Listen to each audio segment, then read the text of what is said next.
It's now confirmed that the home they served a search warrant on in the Tupac murder investigation belonged to Keefe D. According to media, police took storage devices, photos, notes, detailing Keefe D's involvement with the Southside Crips. Why would anyone in their right mind keep this kind of thing laying around in their house? Keefe D told on everyone that was in the car with him the night that Tupac got shot in Vegas. He said that he first gave the gun to Big Dre, and he was scared, so he passed it to his nephew because his nephew, Orlando Anderson, said, "I'd do it." Orlando Anderson is also the one that got jumped by Tupac in the death row entourage in the MGM Grand. It's mind-boggling as to why Keefe D would go on podcasts and do interviews to keep on detailing this night. It's kind of like he almost wore it as a badge of honor being in the car that killed Tupac that night. Ludicrous to me.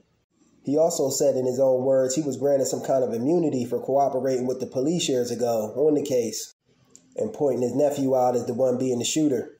So much for that immunity goes to show you can't trust the government even when you're working with them. Crazy. He should have been a little bit more smarter, Keefe D, in my opinion, to be on the internet talking about this kind of thing. Some things are just better left unsaid, and some secrets you got to take to the grave with you. They even took a book he made detailing the night Tupac was killed. The book is called Compton Street Legend by Keefe D.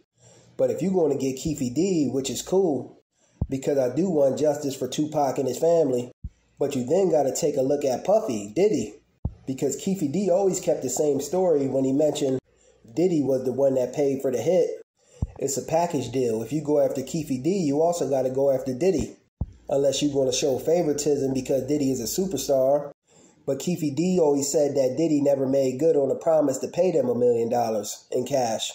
And that doing this, Diddy ruined his life in the process.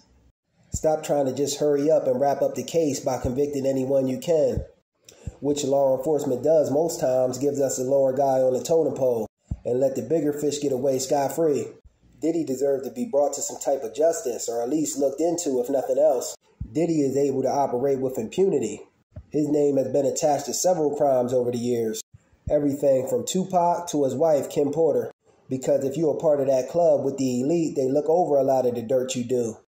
Diddy's former bodyguard, Gene Dill, also said that one time Diddy stated, "I don't care if Big gotta die, Pac gotta die, and Suge gotta go to jail," which is ironic because it actually turned out that way in the end.